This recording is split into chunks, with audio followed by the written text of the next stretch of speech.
We are glad that you're here with us tonight. I know that there are several in the room, and there are quite a few that are watching us online, so I want to thank you for being here. This is such an important topic. You know, as I raised my kids, technology wasn't quite where it is today. And now, if I lay my cell phone down and my 2-year-old granddaughter is in the room, she knows exactly how to use it. And it just blows me away. She knows how to use it better than I know how to use it. And that's not saying much about me either. But I know that this is a burden on Megan's heart. Megan is studying for her master's in school counseling, and so this is actually a project too for her. Yes. So it's not only talking to us and teaching us about some of the digital strategy that we need to have in our homes, but it's also to help her out for her program. So as we begin together tonight, let's start with a word of prayer, and then I'm going to shut up and let Megan begin to talk. Father, I thank you for what you do for us, and I thank you for our families and our kids. Father, we do want to pray to protect our kids. It is a nasty world out there, and what they have at their fingertips is just amazing. I pray, Father, that we can develop good strategies for utilizing technology in the good ways, but protecting our families from the things in the negative ways. Lord, we love you and we give you praise. We pray that you will teach us tonight. In Christ's name, amen. Well, good evening. I want to start by just saying thank you for being here. Yes, this is something that I've become very passionate about as I've been working towards my master's degree in school counseling. I've written, I think, like 8,000 papers and read a lot of research. And a regular topic that comes up in my classes, and then I've been a school teacher, a public school teacher for 23 years. One of the regular things that comes up is how do we handle technology, and how do teenagers deal with technology, because as we know, it's changing all the time. And so this is something that I have learned a lot about, and I hope I can give you some strategies to develop a plan for utilizing technology in our homes and for our children and for us as parents and grandparents as well. Because a lot of the things that apply to teenagers and to children also apply to us as adults. I'm going to talk about 3 specific things today. First, I'll talk a little bit about just some statistical information about media usage and what kids are doing on their phones primarily, but how they're engaging with what a lot of researchers are calling new media. That's right, TV and movies are old media now. And so how they are engaging with new media and how much time they are spending engaging with new media. I'm going to talk a little bit about what research is now saying about how that engagement with new media is impacting our children's mental health. And then to kind of close things out, we'll talk about developing a plan for your home so that your family can engage with media in what you feel is an appropriate and healthy way. Because the solution is not to take these and just throw them away. That's not reality. But there are things that parents and kids alike can do to have a more healthy relationship with these lovely devices. So we'll start with a little video about what kids have to say.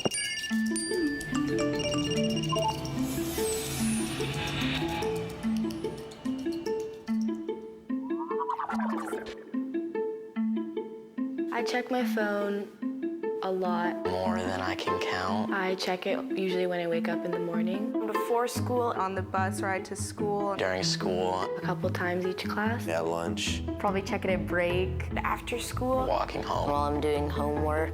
I'm constantly checking my phone until I go to bed.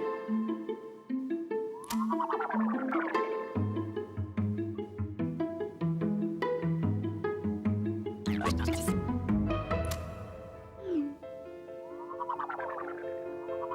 have definitely been emotionally affected by social media, maybe even depressed, but it's hard to say which causes what sometimes. Sometimes when I'm sad, I like to communicate with my friends on social media, and that really makes me feel less lonely. I never really feel depressed or anything like that, just because there's always somebody to talk to and always somebody that's there for you. That's kind of a good thing about social media. On social media, you can talk to people, but like you can't really get your emotion across. I sometimes wish that it wasn't a thing so I could just hang out with my friends and play basketball or do other things like that. After getting my phone, in-person interactions, it's been replaced by text and call and FaceTime. Yeah, when I do my homework, my phone is normally next to me, and I definitely do check it, and sometimes I get sidetracked.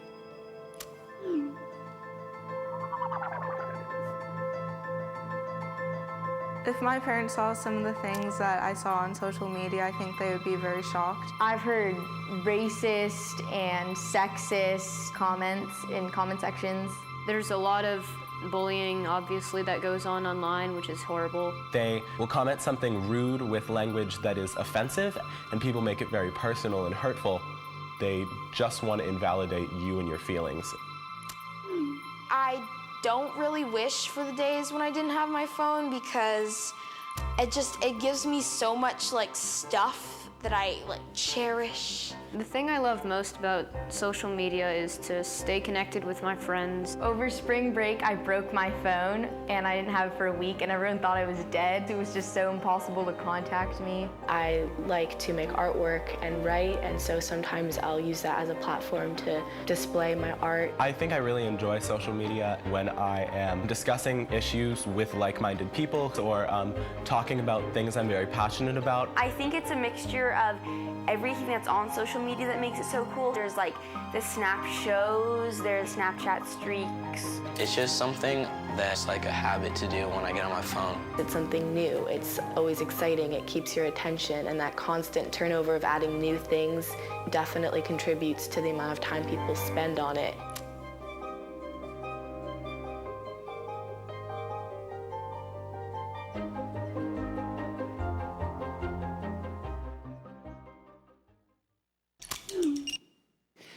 Okay, so I'm going to reference a lot an author of a book, and I'll talk about the book a little bit at the end. But Jean Twenge is the leading psychologist on basically this generation and their use of social media, video gaming, all these different platforms.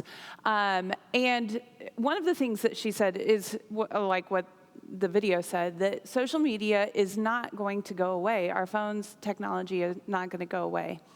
And one of the things that she says is that we can't look at it as all good or all bad, because there is good and bad in everything.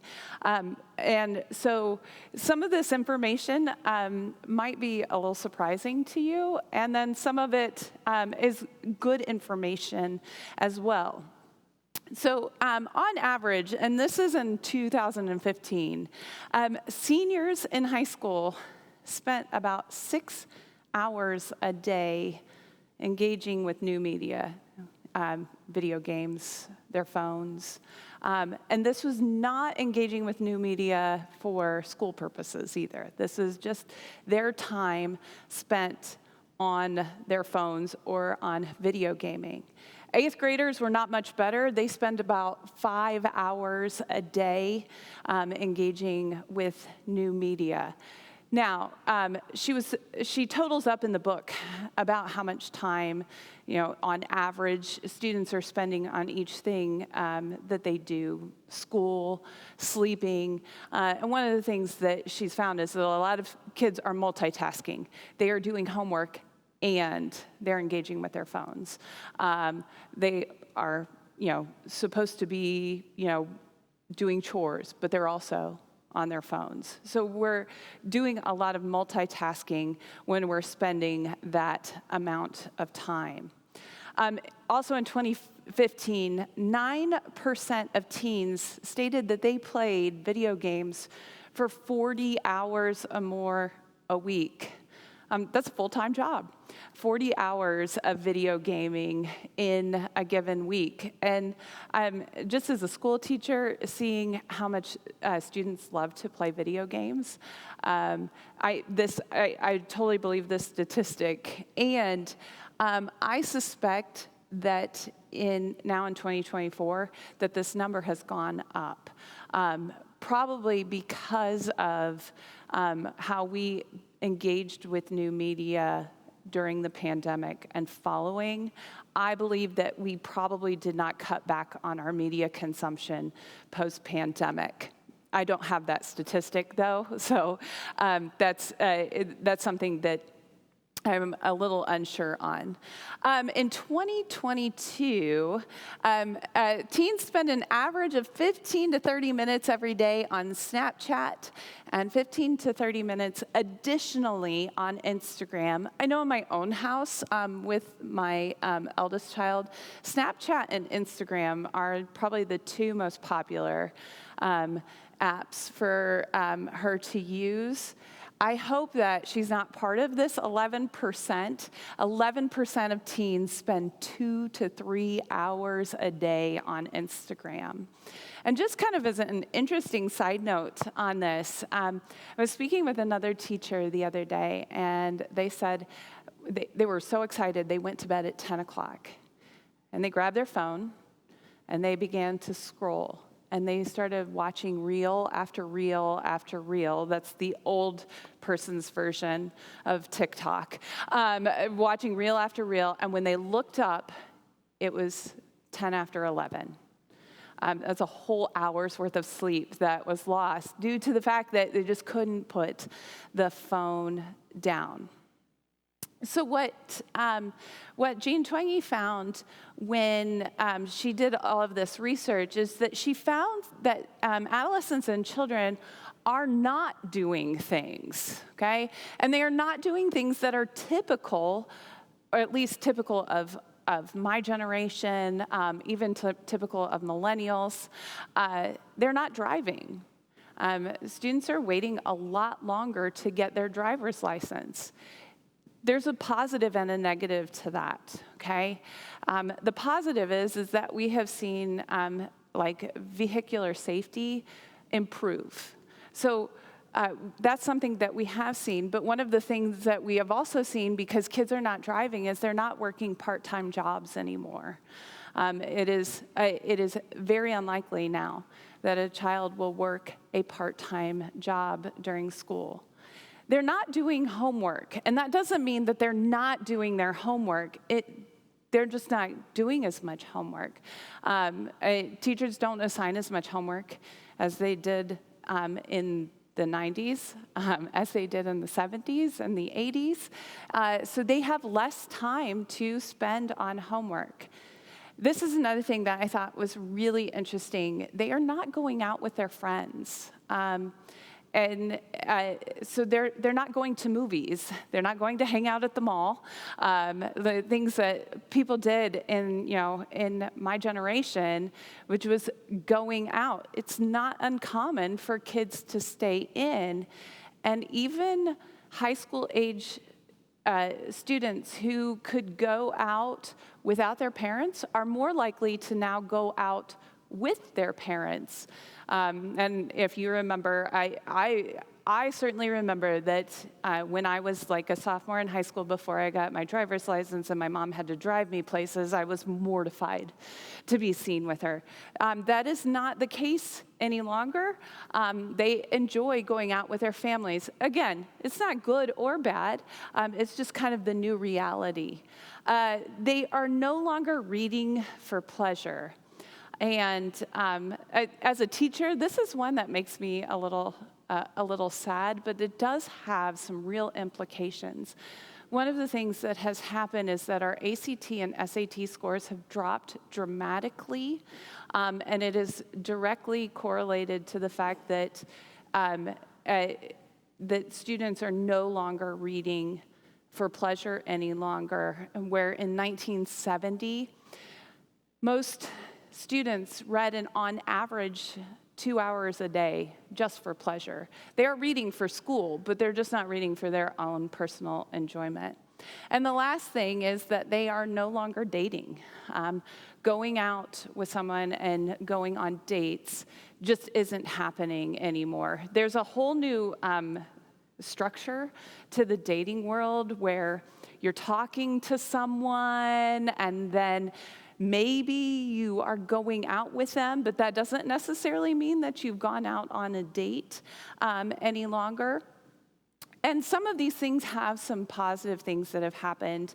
Our teen pregnancy rate has dramatically dropped, probably because students are no longer dating. Another thing that has really significantly dropped statistically is that students are not drinking or doing illegal drugs at the rates that they were, and especially in the 70s and 80s. And so one of the things that we've seen is that this is all correlated to cell phone usage primarily, is that time that would have been spent doing these other things is now being spent living online. And that students are now spending a huge amount of their time living their lives via their cell phones. All right, so the next thing I want to talk about is just kind of what some of these effects are on the brain. How does new media affect a child's brain?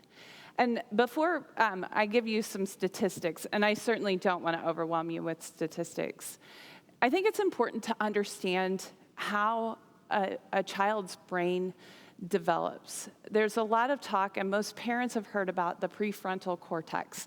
And as adolescents, they have an underdeveloped prefrontal cortex. It's the part of the brain that helps you to think out and make decisions.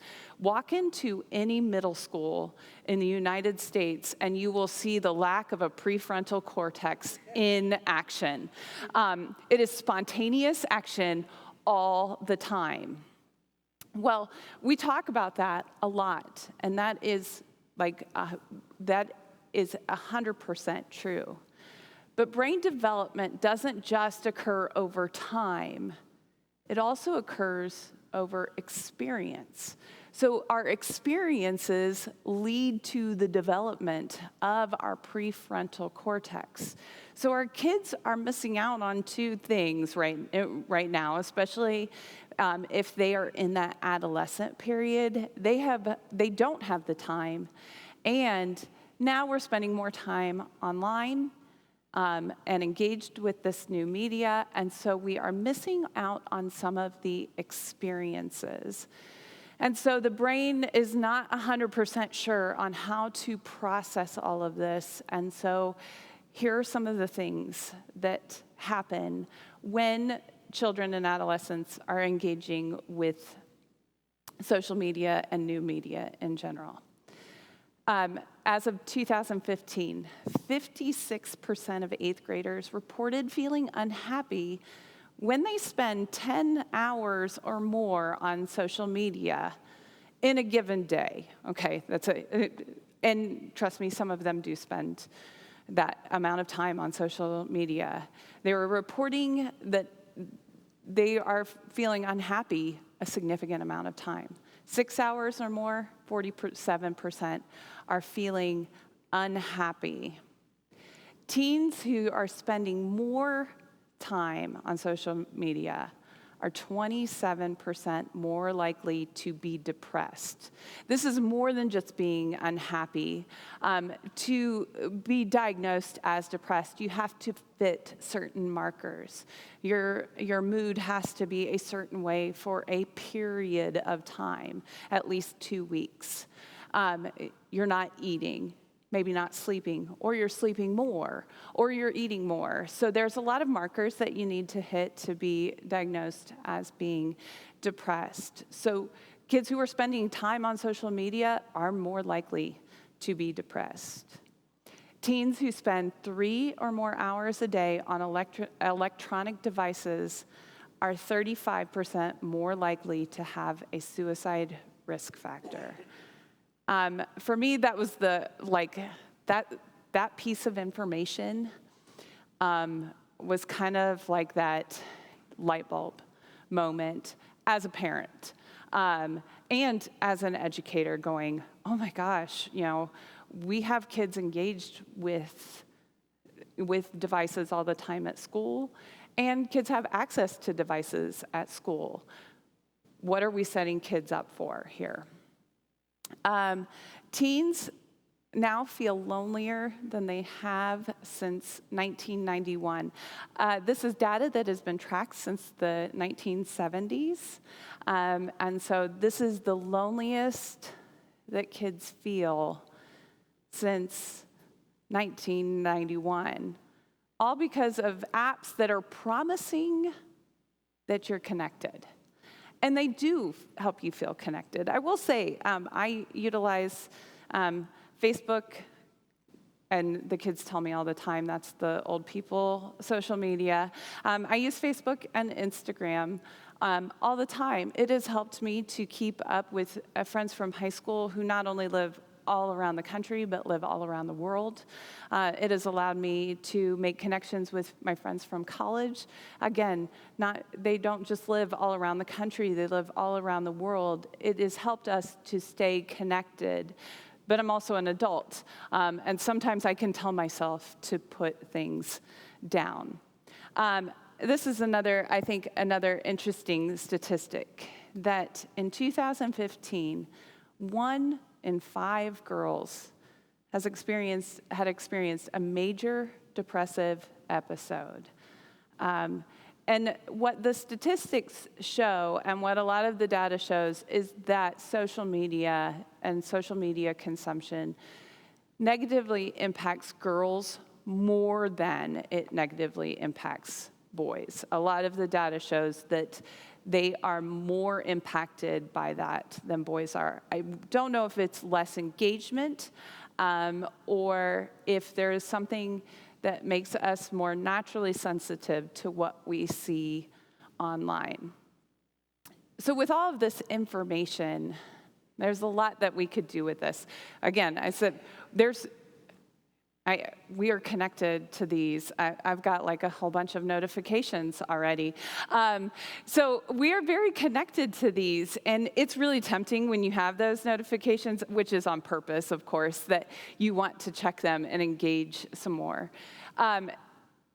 We can't just chuck these out the window, but we can come up with a plan to help our families be better off than maybe where we are right now. And I will say, I have learned a lot. Usually when your oldest child, you're usually the strictest with. And then as you have more and more kids, the youngest ones, they're like, and now my youngest child does run a little bit like a wild animal at times, but she complains regularly about some of our rules in regards to cell phones and what she can and cannot have. So hopefully you picked up one of these family screen plan guides. And I'm going to kind of walk through this and tell you what some of my non-negotiables, what my sacred spaces are, and places where I like to create connections with my family using social media. Okay, our non-negotiables are these hard and fast rules that cannot be messed with. And I have two big non-negotiables. My first non-negotiable is no phones in the bedroom. That we had as a rule for Molly. Caroline does not have a phone, and when she has a phone, that will be the rule. I have spoken with numerous school counselors, and I asked them, I said, if you were doing this presentation, what would be the one thing that you would say? And overwhelmingly, I heard, no phones in the bedroom. Our kids are coming to school exhausted. Now, they may claim that this is their alarm clock, but just like the teacher who spent an hour scrolling through Reels, that's what our kids are doing. They are getting on there, and they are scrolling and scrolling and scrolling. I had a student tell me that she got 2 hours of sleep this one day this week. Why? Because her phone kept going off. And we talked about some plans that she could have to possibly remove it or at least turn off all notifications when you go to bed. Okay, phones in the bedroom. I don't even have to talk about the negative things that can happen and with the phones. I think for anything here, it's the sleep piece. And I know Larry's talked about it in this mental health series, is that sleep contributes to our mental health, or a lack of sleep contributes to negative mental health. So having the phones out of the bedroom can help your students to turn that off and to step away for like 7 to 8 hours would be awesome. My next thing is that we have decided with Caroline that we are going to wait until after 8th grade to allow her to have social media. So many of the statistics about mental health, girls' mental health and social media have a lot to do with the age of 14.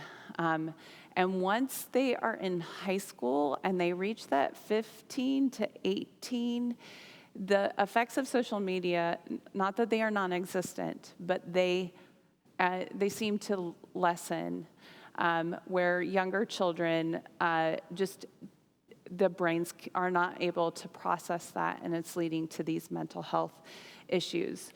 And so we have decided to do that. On the back of the paper, and I'll talk about some resources, I joined a group called Wait Until 8th that's about cell phones and social media usage, and where I've learned a lot about cell phones and children and social media, and is worth checking out.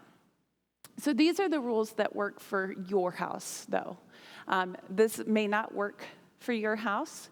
You may have a kid who is already on social media, and they may be, in that 7th to 8th grade range. Taking that away, that's a huge fight, and you have to decide if it's worth it or not. That's a tough thing to do. I think getting the phones out of the bedroom helps alleviate that, because it just alleviates some of the hours that we know our children are on phones. Okay, let's move on to sacred spaces. Where are those places, days, and times where phones and screens are off? Now, for my family, the sacred space is the dinner table. And for as long as I've had children, we have tried to do dinner together and sit at the dinner table, at least the best that we can, for as long as our kids are home. Sometimes the dinner table is the car. I will have to admit, we're running from place to place to place, but we try the best that we can to keep cell phones away, because they're a distraction. It's really easy to pick it up and scroll. How many times have you walked into a restaurant and seen a whole family sitting on their phone, and they're all doing this? No one's having a conversation. The dinner table is a great place where you can ask your child about their day. And, they may say, it was fine. Tell me more. And, it's a great place for you to engage. And so it is one of my recommended places where you are keeping your phones and screens off. If you have a kid who does have a driver's license and is driving, this would be my number one. No phones. We can't have those screens in front of us. Just the other day, I was merging onto 77, and there was a woman merging on to 77 at the New Philly exit. And she literally had a cell phone propped up in her window, was leaning over and she was watching a television show while driving on 77, going 50 miles an hour. We know it's an issue.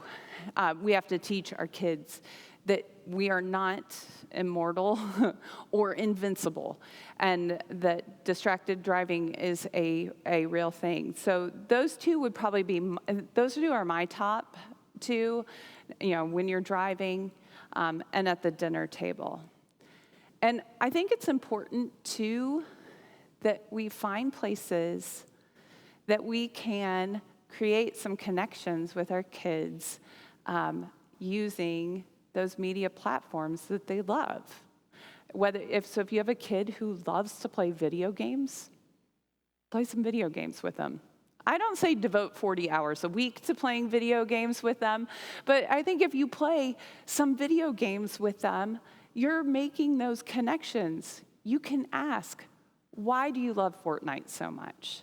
Can I help you build a Minecraft world? Because I still have students who are big into Minecraft. You can introduce them to your favorite video game. We could play Centipede together if we bring in back some 80s video games. So you can create those connections that way. Do your kids have specific TikToks that they enjoy watching? Because there are some amazing TikTok creators. Ask them to show you what they're watching. There are some really good things out there. Molly introduced us to a physics professor out of Texas A&M who does amazing experiments on there. I don't really know what's going on, but I watch them with her anyway. We love to watch like skiing fail reels all the time. Anybody crashing on while they're skiing and boarding cracks us up. So engage with those things and have some fun with it, rather than just always poo-pooing everything. And I think if you are able to create a plan and tell your student, your child, this is what we're going to aim for, but we're going to aim for this together. And you can ask for their input. What would their non-negotiables be? It's funny, I was sitting and reading this book the other day during a music rehearsal before I had to play, and I had a student ask about it. And I was telling her about the book, and she looked at the title, and she goes, "Sometimes I wish we could go back to the days when everybody just had a flip phone, and I didn't have to worry about social media, and I didn't have to worry about the pictures that were being posted of me or what somebody's saying about me." And I said, yeah, the reality is that this can be really tough, and there's a lot of information out there. I'm just touching like that tip of the iceberg about what's occurring with this generation, probably as a result of having the introduction of the iPhone in 2011. On the back side of this paper, you will find some additional resources, and I'll talk about what has become my favorite resource.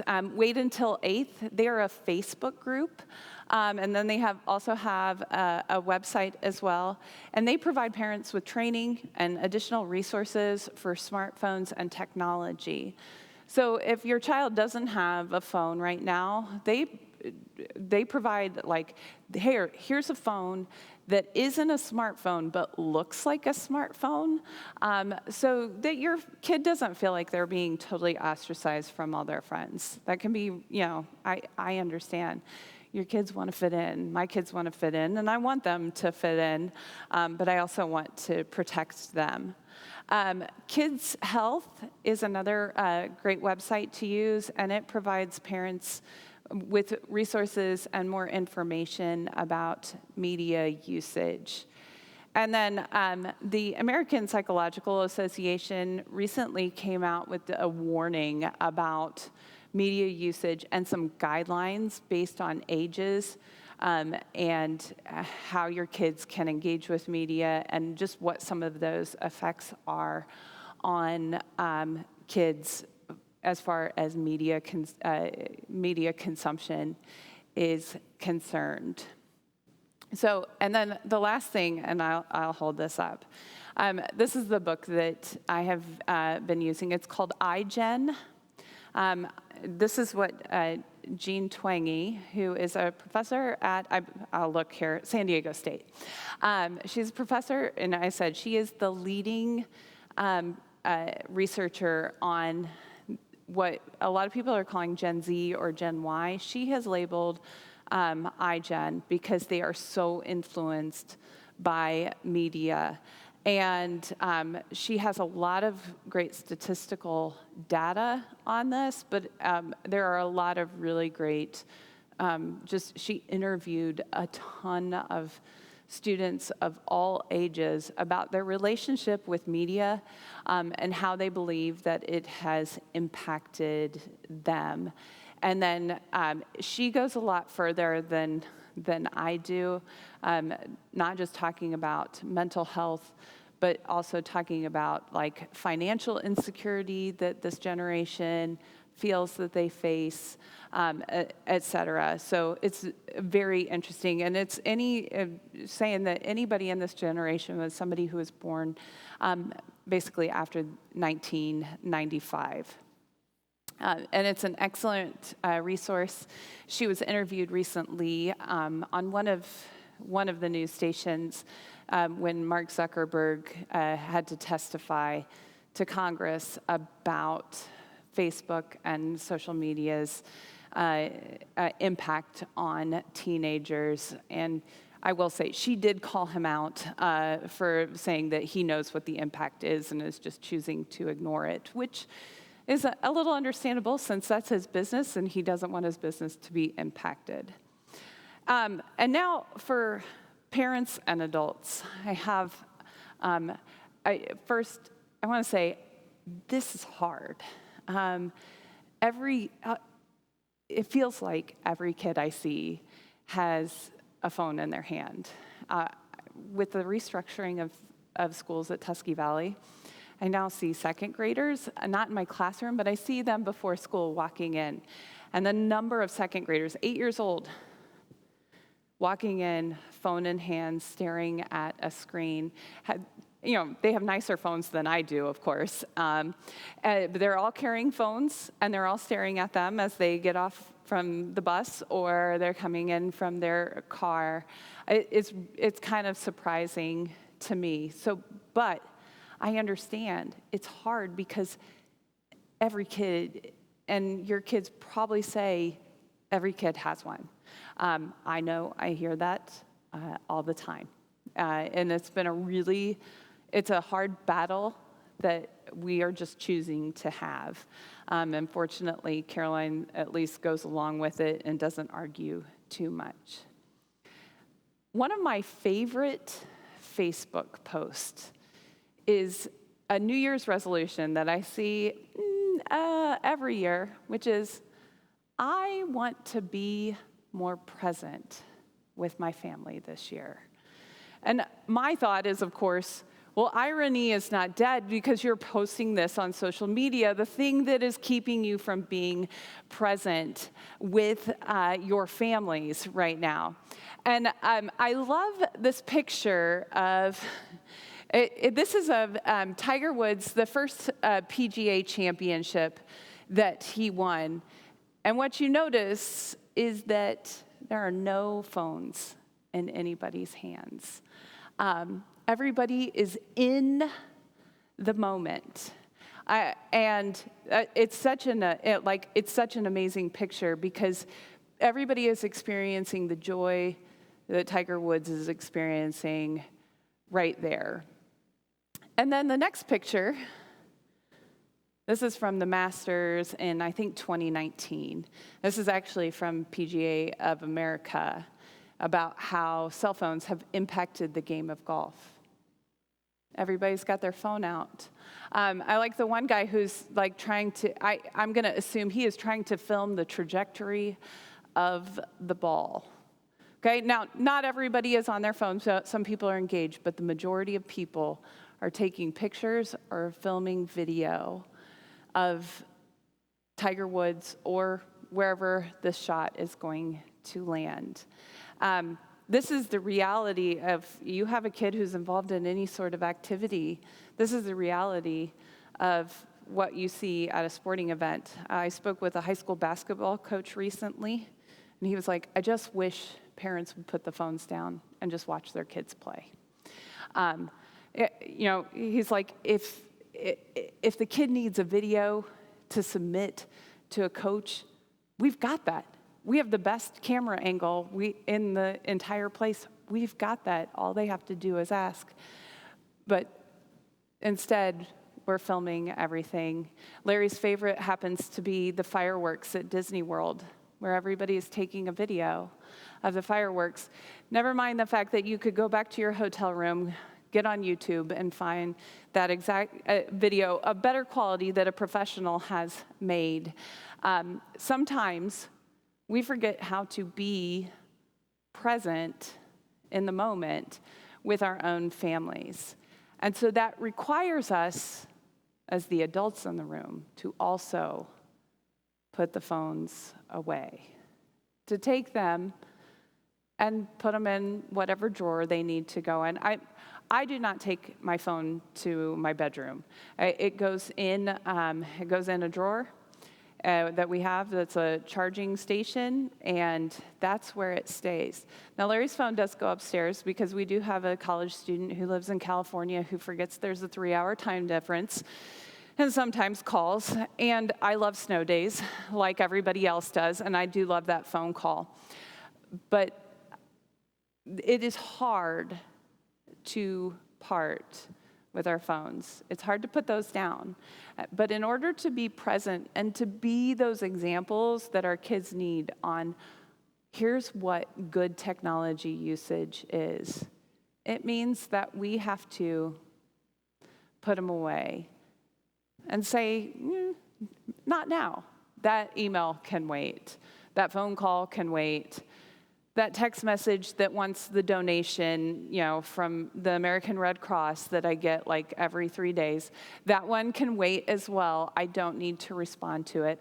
I don't need to watch another reel. I don't need to do this. And then maybe it is that we're going to sit down and watch a movie together.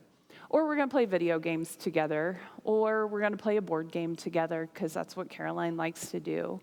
Or we're just in the room together and we're sitting, and I do still love to read, and we're reading together. But we have to put those phones down and be present in our kids' lives so that they can see that model of good media consumption, which is, in fact, what social media developers call media usage is consumption. And so that we can also engage with the world around us and be present in that moment. Now, I'm not saying don't take pictures ever again. Don't post another video again. I love taking pictures of my family, and my husband loves to take pictures of the dog and post it on his own little Instagram site. But it doesn't need to be anything and everything. I want to close with a little story that I read in here, because so much of this data is about teenagers, but there's one story in there about adults. And in Norway, they ran a study, and they had adults give up Facebook for 2 weeks. Some of us were like, I have a stroke. I gotta see. I gotta watch. What should I buy from Amazon right now? And the adults reported after 2 weeks that they felt significantly happier after being off of Facebook for 2 weeks.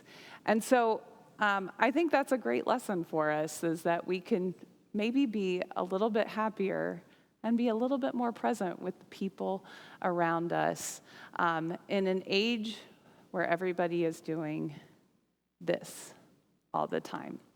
So thank you so much for coming. I hope you learned something and are able to start thinking about a plan that you can create to help your family navigate how you are going to engage with screens and media for the coming future. Thank you.